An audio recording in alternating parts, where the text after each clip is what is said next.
Coming to you live from my kitchen again.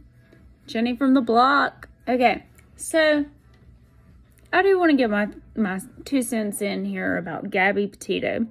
And, I feel so bad that her life was lost like it was. I know some of you would disagree with me, but all 2 of you who watch this. But she for all intents and purposes, I hope she knew Jesus. That's all. I have several questions that beg to be answered, I think. And I'm not making accusations on this, but obviously she was with an abuser, okay? And she put up with that behavior. And after watching the body cam footage and stuff, and then releasing the one of the other guy in Utah, yes, she took the blame and all of that, but I am a victim of abuse, and not only mental abuse, but sexual abuse, physical abuse, and mental and verbal abuse, and under the radar. And so it is hard to navigate at that age, the murky waters of, this guy is abusive. And she's a beautiful girl. And just from a looks standpoint, she could have done a lot better than Brian, no offense, okay? But I'm curious about her upbringing.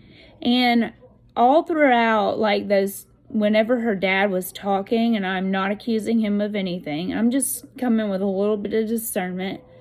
And all throughout that process of, let's just keep the focus on this, and he'd come and have to be in control of the press conference or whatever, and that's his daughter, and yeah, he can do that. But my thing is that, was he abusive? Was he abusive to her mother? Was he abusive to her? Is that a precedence that was already accepted in her life? Is something that I'm curious about. Because I know that when you are a victim of abuse, be it childhood abuse, be it flying under the radar abuse, you're more apt to get in a relationship with someone who is abusive. And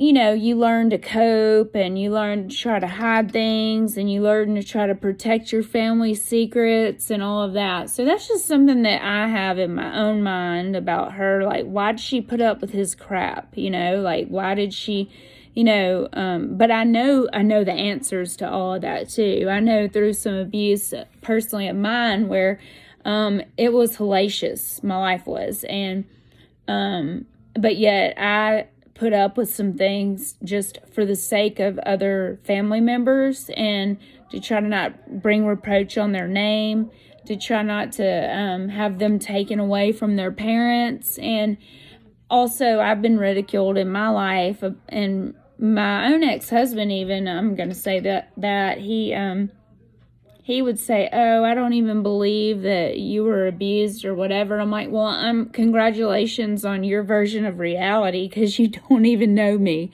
You don't even know anything about my past. And so, I don't know. I mean, if you're not on the clue train anyway, you don't really have any right to speak to someone who is a victim of abuse when you don't even do anything but dominate a conversation, and you don't have a clue about the person you're even married to. Hence the reason I'm no longer married to this person.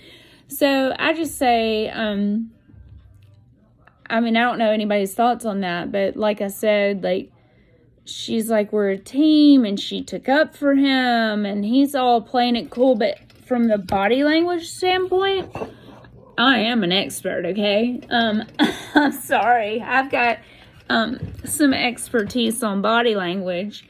And when he was all cool, calm, collective, acting like she was crazy, he was sitting there picking at his shirt, and he was just kind of moving around just a tad, laughing and all that. And so, yeah, we know he's the big victim.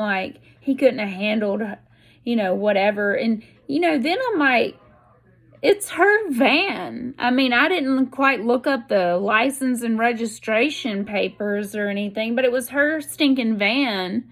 So, like, she shouldn't be getting locked out of it. It's in her name.